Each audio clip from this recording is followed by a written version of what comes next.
to welcome the man that proved, yes, we can. Ladies and gentlemen, please join me in welcoming the President of the United States of America, Barack Obama.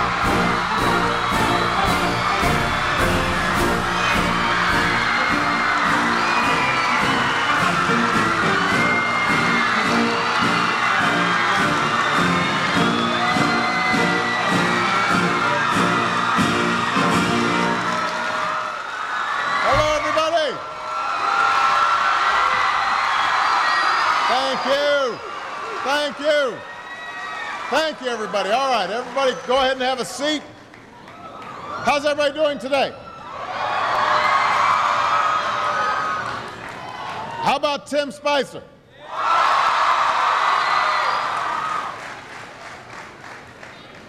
I am here with students at Wakefield High School in Arlington, Virginia. And we've got students tuning in from all across America, from kindergarten through 12th grade. And I am just so glad that all could join us today. And I want to thank Wakefield for being such an outstanding host. Give yourselves a big round of applause.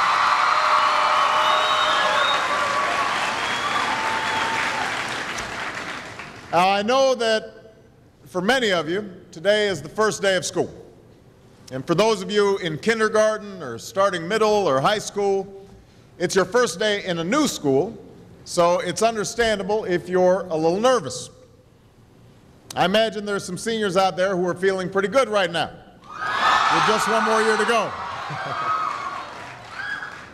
And no matter what grade you're in, some of you are probably wishing it were still summer, and you could have stayed in bed just a little bit longer this morning. I know that feeling. When I was young, my family lived overseas. I lived in Indonesia for a few years. And my mother, she didn't have the money to send me where all the American kids went to school. But she thought it was important for me to keep up with an American education. So she decided to teach me extra lessons herself, Monday through Friday. But because she had to go to work, the only time she could do it was at 4:30 in the morning. Now, as you might imagine, I wasn't too happy about getting up that early. And a lot of times I'd fall asleep right there at the kitchen table. But whenever I'd complain, my mother would just give me one of those looks and she'd say, "This is no picnic for me either, Buster." So I know that some of you are still adjusting to being back at school, but I'm here today because I have something important to discuss with you. I'm here because I want to talk with you about your education and what's expected of all of you in this new school year. Now, I've given a lot of speeches about education, and I've talked about responsibility a lot. I've talked about teachers' responsibility for inspiring students and pushing you to learn. I've talked about your parents' responsibility for making sure you stay on track and you get your homework done and don't spend every waking hour in front of the TV or with the Xbox. I've talked a lot about your government's responsibility for setting high standards and supporting teachers and principals and turning around schools that aren't working, where students aren't getting the opportunities that they deserve. But at the end of the day, we can have the most dedicated teachers, the most supportive parents, the best schools in the world, and none of it will make a difference. None of it will matter unless all of you fulfill your responsibilities. Unless you show up to those schools, unless you pay attention to those teachers, unless you listen to your parents and grandparents and other adults and put in the hard work it takes to succeed. And that's what I want to focus on today. The responsibility each of you has for your education. I want to start with the responsibility you have to yourself. Every single one of you has something that you're good at. Every single one of you has something to offer. And you have a responsibility to yourself to discover what that is. That's the opportunity an education can provide. Maybe you could be a great writer, maybe even good enough to write a book or articles in a newspaper, but you might not know it until you write that English paper, that English class paper that's assigned to you. Maybe you could be an innovator or an inventor, maybe even good enough to come up with the next iPhone or the new medicine or vaccine, but you might not know it until you do your project for your science class. Maybe you could be a mayor or a senator or a Supreme Court justice, but you might not know that until you join student government or the debate team. And no matter what you want to do with your life, I guarantee that you'll need an education to do it. You want to be a doctor or a teacher or a police officer? You want to be a nurse or an architect, a lawyer or a member of our military? You're going to need a good education for every single one of those careers. You cannot drop out of school and just drop into a good job. You've got to train for it and work for it and learn for it. And this isn't just important for your own life and your own future. What you make of your education will decide nothing less than the future of this country. The future of America depends on you.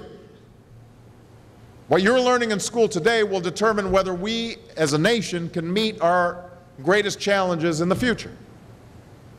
You'll need the knowledge and problem-solving skills you learn in science and math to cure diseases like cancer and AIDS, and to develop new energy technologies and protect our environment.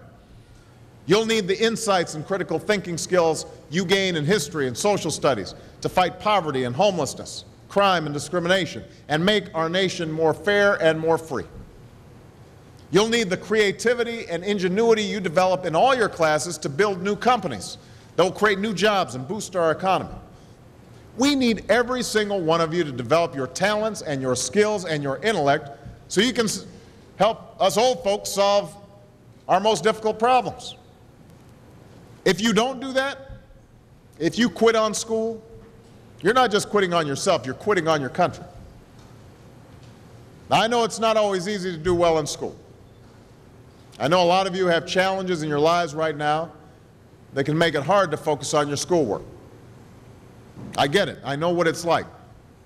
My father left my family when I was 2 years old, and I was raised by a single mom who had to work and who struggled at times to pay the bills and wasn't always able to give us the things that other kids had. There were times when I missed having a father in my life. There were times when I was lonely and I felt like I didn't fit in. So I wasn't always as focused as I should have been on school, and I did some things that I'm not proud of, and I got in more trouble than I should have. And my life could have easily taken a turn for the worse. But I was lucky. I got a lot of second chances, and I had the opportunity to go to college and law school and follow my dreams. My wife, our First Lady, Michelle Obama, she has a similar story. Neither of her parents had gone to college, and they didn't have a lot of money.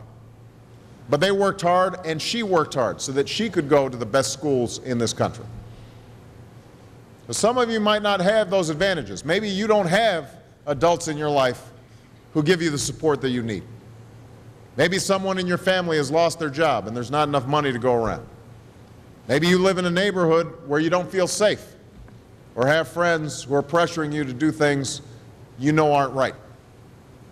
But at the end of the day, the circumstances of your life, what you look like, where you come from, how much money you have, what you've got going on at home, none of that is an excuse for neglecting your homework or having a bad attitude in school. That's no excuse for talking back to your teacher or cutting class or dropping out of school.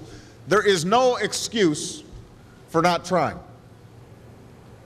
Where you are right now doesn't have to determine where you'll end up. No one's written your destiny for you, because here in America, you write your own destiny. You make your own future.